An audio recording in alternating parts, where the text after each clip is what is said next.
तो एपिसोड की शुरुआत में हम लोगों को दिखाया जाता है कि बोरुटो सभी लोगों के साथ मूवी देखने के लिए गया हुआ होता है। तो मूवी के अंदर हम लोगों को एक छोटी सी बच्ची दिखाया जाता है जिसे गुंडे लोगों ने किडनैप कर लिया होता है, जिसके बगल में एक लड़की बैठी हुई होती है। वो उसे बोल रही होती है कि तुम मेरे ऊपर विश्वास रखो, मैं तुम्हें बचा लूंगी। तभी वहां पर एंट्री होती है हीरो की, जिसके पास ईविल आई की पावर होती है और वो उन सबको बचा लेता है और सभी गुंडे को मार करके वहां से चला जाता है। जिसके बाद हम लोग को थोड़ी देर बाद का सीन दिखाया जाता है जहाँ पर बोरुटो सभी लोगों के साथ रेस्टोरेंट गया होता है। वहाँ पर आया भी बोलता है कि एक निंजा की जिंदगी उतनी भी आसान नहीं होती है जैसे कि लॉर्ड हकागे।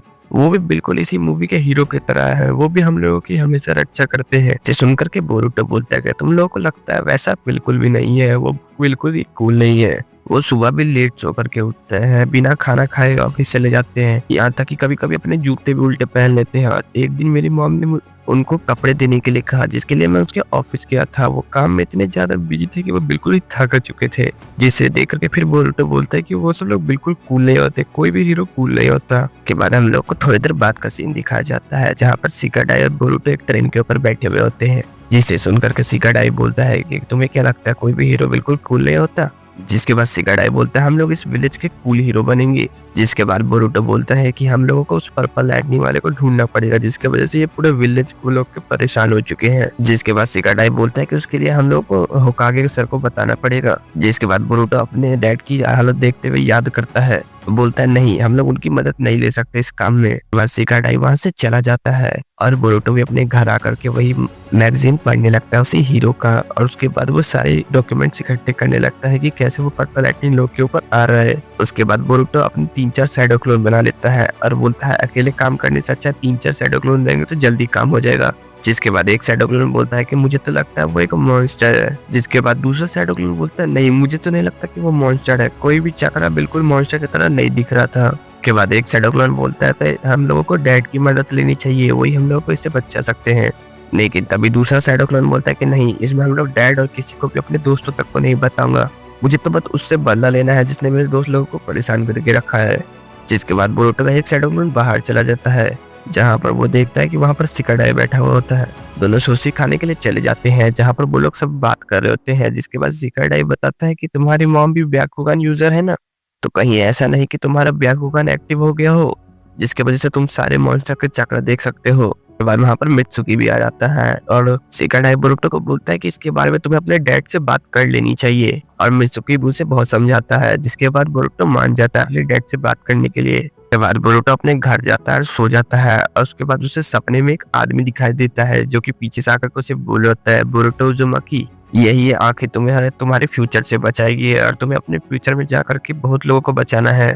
एक दिन पूरे दुनिया की जिम्मेदारी तुम्हारे ऊपर होगी, तुम्हें उसे बचाना पड़ेगा। के बाद सुबह बोरुटो सो करके उठता है तो उसे सब चीज पर्पल पर्पल लग रहा होता है। तो वो उठ करके आईने में देखता है तो उसे अब पहली बार अपनी आंख दिखाई देती है। जिसके बाद वहां पर हिमावारी आ जाती है, उसे बहला फुसला करके शांत करवा देता है और उसका सीन चेंज होता है। हम लोग को दिखाया जाता है होकागे ऑफिस का सीन पर सिकाडाई और नारुतो बात कर रहे होते हैं कि ये पर्पल चक्र हमेशा एकेडमी के बगल में ही क्यों होता है। जिसके बाद नारुतो बोलता है तो कहीं ऐसा तो नहीं कहीं इसमें बोरुटो हुई शामिल हो और वो मॉन्स्टर बोरुटो को पकड़ना चाहता हो। जिसके बाद शिकामारु बोलता है कि नहीं, ऐसा नहीं हो सकता क्योंकि इन सब मामले में बोरुटो अपने आप ही घुस जाता है, उसे कोई जबरदस्ती नहीं घुसाता है, वो तो बस मदद करना चाहता है सभी लोगों की। जिसके बाद नारुतो बोलता है मुझे तो लगता है वो बिल्कुल मेरे जैसा है। जिसके बाद शिकामारु बोलता है कि तुम्हें उसे घर जाकर के समझाना चाहिए। जिसके बाद नारुतो मान जाता है और शिकामारु से बोलता है कि उसे डांटना मत और उसे आराम से समझाना। जिसके बाद नारुतो उठने की कोशिश करता है तो वो उठ भी नहीं पाता क्योंकि वो बहुत ज्यादा थक चुका था।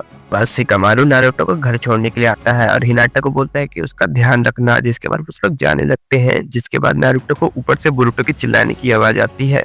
जिसके बाद हिनाटा बोलती है कि सुबह से बोरुटो बड़ा अजीब बर्ताव कर रहा है। जिसके बाद नारुतो उसे ऊपर देखने के लिए जाता है जहाँ पर वो बैठ करके डायलॉग मार रहा होता है। जिसके बाद नारुतो से पूछता है कि क्या हुआ, तो वो उसे बताता है कि मुझे एक सपना आया जिसमें उसने बताया कि पूरी दुनिया की जिम्मेदारी मेरे कंधों पर होगी। जिसके बाद बोरुटो बोलता है कि मैंने आज एक जुत्सु को मास्टर कर लिया है। जिसके बाद नारुतो खुश होता है, उससे जाकर पूछता है कौन सा जुत्सु का है, तुमने सीलिंग जुत्सु को तो मास्टर नहीं कर लिया। के बाद बोरुटो बोलता है मुझे तो सीलिंग जुत्सु के बारे में पता भी नहीं है, मैंने तो पहली बार सीलिंग जुत्सु का नाम सुना है। जिसके बाद शिकामारु से बताता है कि बहुत साल पहले एक लड़का था जिसे जल्दी पावर चाहिए था, जिसकी वजह से उसने सीलिंग स्क्रोल को ही चुरा लिया। जिसके बाद बोरुटो बोलता है आप मुझे उस घटिया इंसान के साथ कैसे जोड़ सकते हो। जिसके बाद नारुतो बोलता है कि हाँ, वो इंसान बहुत ही ज्यादा घटिया था और हम लोग को बताया जाता है कि वो इंसान और कोई नहीं नारुतो ही था जो कि अपने बच्चे में जैसे जल्दी पावर चाहिए था इसलिए उसने चुरा लिया। नारुतो बोरुतो से पूछता है आखिरकार तुमने कौन से पावर को अवेकन किया है, जिसके बाद बोरुतो से बताता है कि मैंने ब्याकुगन को अवेकन कर दिया है।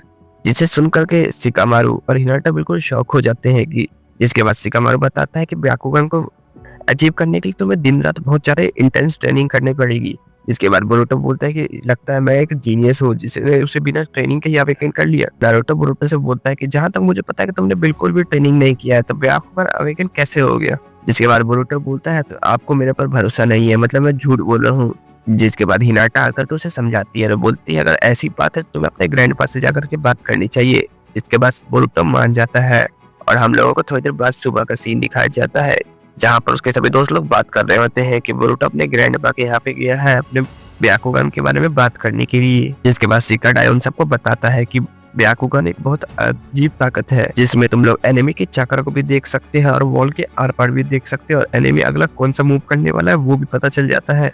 जिसके बाद मित्सुकी आकर के वहां पर बोलता है कि अगर ऐसा पावर बोरुतो के पास हुआ तो मजा ही आ जाएगी। जिसके बाद शिकाडाई बोलता है कि तुम अचानक कब बंद करोगे। उसके बाद सीन चेंज होता है, हम लोग को दिखाया जाता है कि बोरुतो अपने ग्रैंडपा के यहाँ गया हुआ होता है तो वो बोल रहा था कि मुझे ये जगह बिल्कुल भी नहीं पसंद है। जिसके बाद उसके ग्रैंडपा वहां जाते हैं और हिमावारी उसे गले लगा लेते हैं और बोलते हैं पूछो तुम्हें क्या पूछना था। जिसके बाद वहां पर हिनाटा की बहन भी आ जाती है और वो भी जैसे उन दोनों को दिखती है उन दोनों को गले लगा देती है। उसके बाद थोड़ी देर बाद का सीन दिखाया जाता है जहाँ पर उसके ग्रैंडपा उन दोनों को अंदर बुला रहे होते हैं। बोरुतो उसे बताता है कि मैंने ब्याकुगन को अवेकन कर लिया है। जिसके बाद उसके ग्रैंडपा बोलते हैं कि ह्यूगा क्लैन के बहुत सारे लोग ब्याकुगन को अवेकन नहीं कर पाते क्योंकि उसके लिए बहुत ज्यादा इंटेंस ट्रेनिंग चाहिए होता है। जिसके बाद बोरुतो गुस्सा होकर वहां से जाने लगता है। जिसके बाद उसके ग्रैंडपा बोलते हैं मुझे नहीं पता कि तुमने ब्याकुगन को अवेकन किया या नहीं, पर उसके लिए तुम्हें पहले मुझे हराना पड़ेगा। और इसी के साथ ये एपिसोड यहीं पर खत्म हो जाता है। मिलते हैं अगले एपिसोड में, तब तक के लिए वीडियो को लाइक करके चैनल को सब्सक्राइब करके कमेंट में अपनी राय जरूर बताना गाइस।